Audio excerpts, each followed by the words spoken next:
지금 경제 이야기부터 해보겠습니다. 우리 경제 전문가 나오셨는데 지금 뭐 여러 기관들이 있잖아요. 한국에도 KDI도 있고 한국은행도 있고 IMF도 있고 뭐 전 세계적으로 기관들이 많잖아요. 그 기관들이 일제히 경제 성장률을 하향 조정하고 있다가 가장 위험한 것 중에 하나예요. 아까 그 노인정 어르신들한테 그걸 설명을 좀 쉽게 해드릴게요. 진짜 쉽게 해드릴게. 대략 이러이러한 요인들로 인해서 대한민국의 올해 성장률이 이럴 거다라고 예측해 놓은 게 있어요. 그게 근데 이게 1, 4분기, 2, 4분기, 3, 4분기, 4, 4분기 비슷하게 가면 대충 맞는데 그러니까 1, 4분기 때 내놓았던 전망치가 2, 4분기로 오면 또 낮아진다는 거예요. 문제는. 수정을 하는 거죠. 그러니까 나빠질 가능성이 되게 높은 거고 최근에 한국 성장률이 1, 4분기 때 마이너스는 아니었어. 근데 마이너스가 아닌 이유가 뭐냐면 소비예요. 소비. 작년에 4, 4분기도 소비 때문에 겨우 선방을 한 거예요. 그러니까 경제는 심리이기 때문에 대한민국 경제 성장률이 마이너스 됐다. 그러면 진짜 경제 망하는 거거든요. 그래서 지금 어떻게든지 뭔가 이걸 만들려고 하는데 이 기관들이 계속 수정을 하고 있는 거예요. 한번 그래프로 한번 보겠습니다. 국내외 기관 올해 한국 경제 성장률 전망치가 최근에 나온 거예요, 지금. 여기 보면 뭐 기관들은 뭐 다 빼고라도 1.5, 1.5, 1.5, 1.6, 1.1, 1.4, 1.1, 0.8. 근데 이게 성장하는 거 아니냐고 물을 수 있잖아요. 근데 물가 때문에 저 정도면 물가도 못 따라가는 거예요. 우리가 지금 물가가 3%에서 5% 이상 올랐다 그러는데 그러면 뭐야? 사실상 마이너스라는 소리인데 2, 4분기 가고 3, 4분기, 4, 4분기 갈수록 경제 성장률 전망치는 낮아지고 있어요. 이게 문제라는 거지. 이게 잠깐만요. 근데 저 전망치보다 바로 1, 4분기 때 전망치가 이래요. 보면 아까 숫자랑 다르죠. 아까는 최고로 높았던 게 1.6이고 대개 1.5, 1.1, 1.4였잖아요. 근데 1, 4분기 때는 이거였단 말이에요. 1.6, 1.8, 1.5, 1.5, 1.6. 그러니까 전체적으로 다 낮아지고 있어요. 그러면 3, 4분기 가면 또 어떻게 될 거예요? 더 떨어지겠죠. 이거 굉장히 심각한 거예요. 노인정 어르신들. 이렇게 되면 경제가 완전히 악순환 이제 상태로 돌입을 하게 되는 거죠. 그리고 저게 실질적으로 지금 뭐 1%대라고 하지만 어찌 보면 지금 반도체라든가 지금 앞으로 진행되는 경제 상황을 보면 마이너스 성장을 기록할 가능성이 있고요. 어떻게 경제가 마이너스 성장이 돼라고 하실지 모르겠습니다만 작년에 미국 같은 경우는 1분기, 2분기 연속 마이너스 성장을 기록했었거든요. 그렇기 때문에 마이너스 성장도 가능성이 있고 특히 대한민국 같은 경우에는 지금 너무나 지정학적인 리스크라든가 윤석열이 지금 하고 있는 외교 이런 모든 부분이 대한민국의 어떤 경제를 누가 봐도 마이너스 성장까지 갈 수 있겠구나 아니면 더 나아가서 정말 제2의 IMF가 올 수 있겠구나라고 하는 걱정하는 의견들이 더 많아지고 있는 것 같습니다. 윤석열이 취임하고 나서 작년 4, 4분기는 심지어 성장률이 마이너스였어요. 0.4. 그나마 0.3 오른 거예요. 이게 다 윤석열 리스크라는 거죠. 윤석열이 입만 조심했어도 이보다 높았을 거다 이런 거거든요. 그러니까 윤석열 지지하지 말라는 겁니다. 다음 그래프도 한번 보시고. 전체적으로 봤을 때 굉장히 비관적이에요 지금. 경제 전문가 어떻게 생각해요? 굉장히 비관적이고 제가 이렇게 제가 얘기를 해드리면 제가 주식 전문가니까 채팅창에 주식 다 팔아야 돼요 이런 의견들을 많이 올려주시는데요. 이미 작년에 대통령 선거가 있기 전부터 대한민국 언론이라든가 이런 기득권들이 더 힘이 강하기 때문에 윤석열 쪽으로 많이 점을 쳤기 때문에 사실 대한민국 주식시장 코스피 3,000포인트를 내놨고 2,250포인트까지 그 이하까지 나갔던 거거든요. 그래서 윤석열 리스크가 어느 정도 주식시장에 반영된 거는 작년 정도 모습이고 문제는 뭐냐면 올해부터는 실질적으로 부동산이라든가 실물 경제가 더 대한민국 경제를 우리가 예상했던 것보다 더 이상으로 망가지게 될 확률이 되게 높죠. 예. 그러니까 경제 성장률을 전망할 때 정부기관인 한국은행 등은 그래도 조금은 더 경제가 심리이기 때문에 성장률을 조금 더 좋게 보는 경향이 없지 않아 있는데 지금 여러분들 보시는 것처럼 국제통화기금 같은 데서는 객관적이잖아요.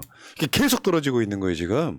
그래서 4월 달에는 그러니까 떨어지고 해서 지금 1.5 정도 될 거다. 저거는 사실상 마이너스 성장에 가깝다 이렇게 말씀드리고요. 그 S&P에서 한국 성장률을 또 하향 조정을 했는데요. S&P에서 가장 걱정하는 게 뭐냐면 한국의 인플레이션입니다. 그런데 한국은 지금 부동산 때문에 금리를 인상하지 못하고 있다 보니까 인플레이션을 못 잡고 있어요. 그래서 과연 이 물가를 대한민국 정부가 어떻게 처리를 할지에 대해서 더 우리가 더 많이 준비를 네. 하고 예상을 해야 될 것 같습니다. 그리고 무역 적자가 일어나고 있잖아요. 근데 무역 적자가 다 포함된 게 경상수지예요.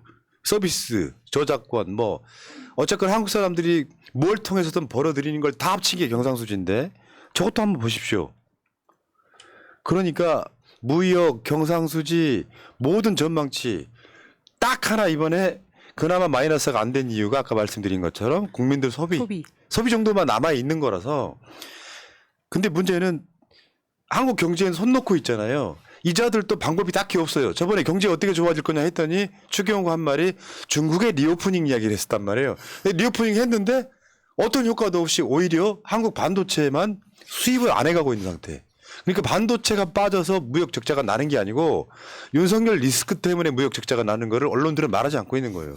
그 중국의 리오프닝 말씀하셔가지고 한마디만 더 드리면 지금 중국이 노동절 때문에 5일 동안 그 휴가였거든요. 만약에 우리가 중국과 사이가 좋았다면 중국인들의 관광객들이 우리나라로 굉장히 많이 유입이 됐을 겁니다. 그런데 지금 중국 같은 경우는 국내 여행객이 2억 7,400명으로 추정을 했었었는데 훨씬 더 중국 내에서 여행하는 관광객들이 많아졌는데 대한민국으로 관광 온 여행객이 과연 얼마나 있을까요? 언론에서 지금 하나도 보도하고 있지 않는 거 보니까 중국 관광객이 대한민국에 유입된 그 경우가 별로 없다라고 보시면 될 것 예. 같죠. 오늘 보니까 그 IMF 국장이 인터뷰를 했더라고요. 근데 제2 IMF가 올지 모르는 그 위기감을 갖고 있는 우리 국내에 대고 그렇지 않을 거라는 뭐 그런 안심할 수 있는 그런 얘기를 하긴 했는데 진짜 걱정이 되는 게 역사상 없었던 기록들, 그러니 예측할 수 없는 부분이 제가 무섭다라는 생각이 드는데 미국과 한국의 그 금리 차가 사상 최대의 폭이 나는 그 상황. 오늘 최대로 올린 거 아니에요? 네. 진짜 자이언트 스텝, 뭐 베이비 스텝 어쩌고 하더니 이런 자이언트 스텝을. 길을 걸어가 본 적이 없는 거 아닙니까? 25bp 금리 인상을 함으로써 지금 미국과 한국의 금리 차가 175bp가 1.75% 차이가 나거든요. 그 예. 원인은 또 한국은행에 우리가 관치금융을 하고 있는 이 문제도 있는 거라는 야, 생각이 들어서 굉장히 그렇지. 두렵습니다. 열받네 진짜. 이게 되게 어려운 이야기겠지만 쉽게 설명해 드릴게요. 저 노인정 어르신들한테. 뭐냐면 금리가 높다고 하는 것은 내가 달러에 투자하면 내가 생기는 이득이 커지잖아요. 그러니까 우리나라 돈 원에 투자하는 사람보다 달러에 투자하는 사람이 많아지는 거예요. 그러니까 근데 그 화폐 가치라고 하는 건 그 나라의 경제 상황이 그대로 반영이 되는 거죠. 거거든요. 한국 경제가 안 좋은데 원화 가치가 올라갈 수가 없는 거잖아요. 근데 그 시작점이 윤석열이라고 보면 정말 깜짝 놀래.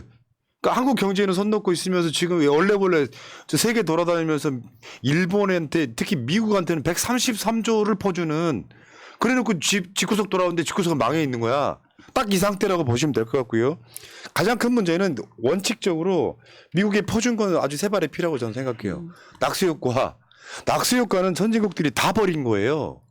근데 그 낙수 효과를 한 30년 만에 윤석열 정권이 낙수 효과를 보겠다면서 대기업한테만 투자하면 지금 저 그림 보시면 저거지.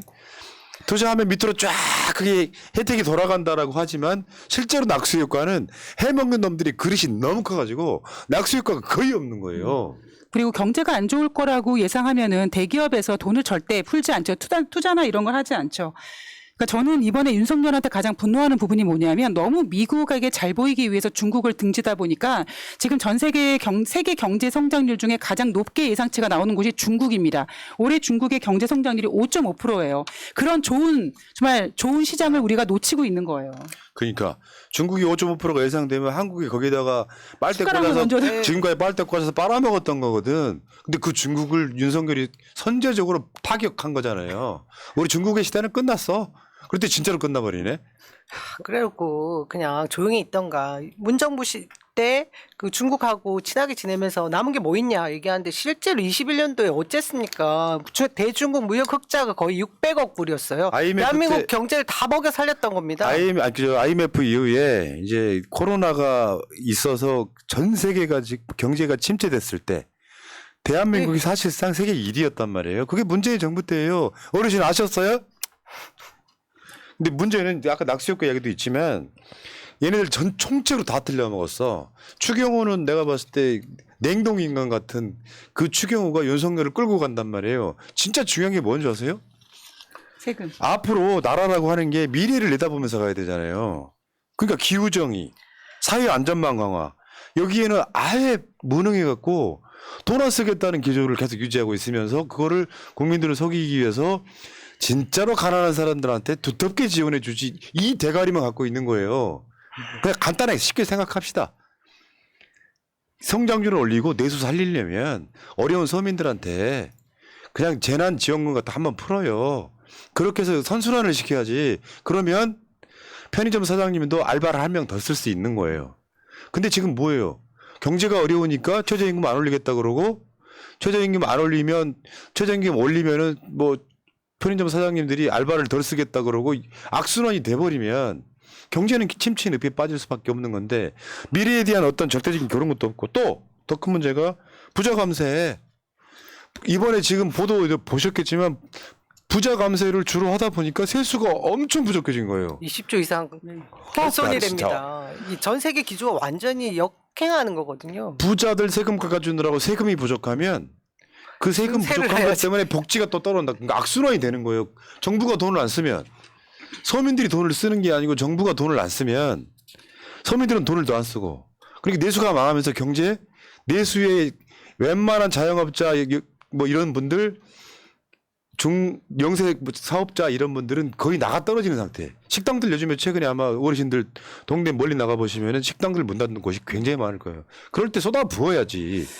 올해 같은 경우는 5월 달에 부처님 오시는 날 대체 휴일까지 만들었잖아요. 국민들이야 소비해라라고 하지만 그 인터뷰 보니까 그 자영업자분들이 이런 얘기 하시더라고요. 아니 뭐 이렇게 좀 뭐 그 국민들한테 지원금 같은 것도 주고 그래야지 그런 사람들이 소비하지 않겠느냐. 그런데 쓸수 올해는 있을 돈이 말라버렸다는 돈이 없다라는 거죠. 전 진짜 걱정되는 게 어제 우리 지역에 부동산 관련 공인중개사분 한 분을 만났었는데요. 앞으로 진짜 7월, 9월 그때 2+2 도래하는 그 시점에 전세 사기뿐만 아니라 그냥 깡통 전세들이 쏟아져 나올 거랍니다. 지금 이제 이게 이렇게 가죠. 그 문제가 문제 터지고 걱정은- 그러다 보면은 더군다나 지금 금리라든 이런 것 때문에 네, 대출금리 대출금을 못 갚는 사람이 많아지면 그때는 은행 파산이 와요. 우리나라에서 뭐 굉장히 꽤 유명한 은행 같은 게 하나 파산하잖아요. 그러면 IMF보다 더한 게 오는 거예요. 이 과정을 계속 거칠 텐데 윤석열은 지금 손 놓고 있어. 두렵습니다. 그 기시다 나는 뭐 성과를 얻었네 막 이런 개소리 하고 있는 건데 일본이 전통적으로 굉장히 오랜 시간 동안 경제가 거의 바닥이었거든요. 일본한테 추월당했어요 지금도.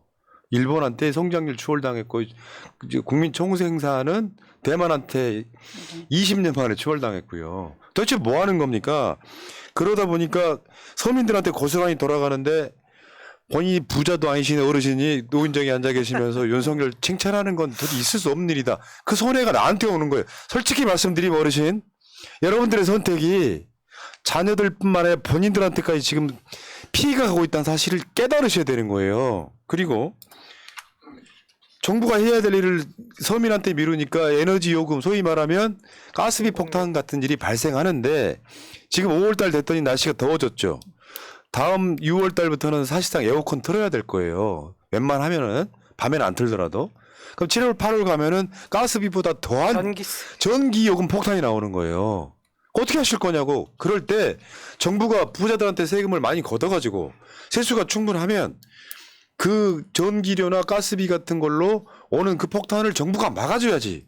근데 얘네들은 그런 거지. 정부는 필요 없고 가스공사가 한전이 적자라는 이야기만 주구장창 하면서 어떻게든지 올릴 생각만 하는 거예요. 이게 도대체 나랍니까? 어르신들 괜히 뭐 저랑 생각이 똑같으신 분들일 수 있는데 내가 괜히 화를 냈는데 생각이 똑같으신 어르신들한테 제가 죄송해요. 그리고 이런 분들 계세요. 아, 나 중국 관광객들 싫어, 매너 없고 한국 와가지고 막 시끄럽고 중국 관광객들 안 왔으면 좋겠어 이렇게 말씀하시는 분들이 계시거든요. 아, 돈이 있으면 없던 사랑도 생긴다고 합니다. 예. 예, 지금 경제가 가장 중요한 거기 때문에 중국 관광객들 우리가 오기를 바라야 되는데 그런 말씀 하시면 안 되죠. 윤석열은요 정반대로 해석할 거예요. 돈이 없어가지고 불을 못 켜. 전기가 안 돌아서. 그럼 사랑이 싹 튼다고 생각하는 그 대가리를 갖고 있는 사람이라서. 설마 그런 생각을 아니야, 내가 봤을 때 그 할까? 정도 인간밖에 안 돼요. 자, 여기까지 응답하는 파랑새 천년미소님. 어우, 오늘은 다시 한번 멤버십을 회복하는 날이 되겠습니다. 감사합니다. 예.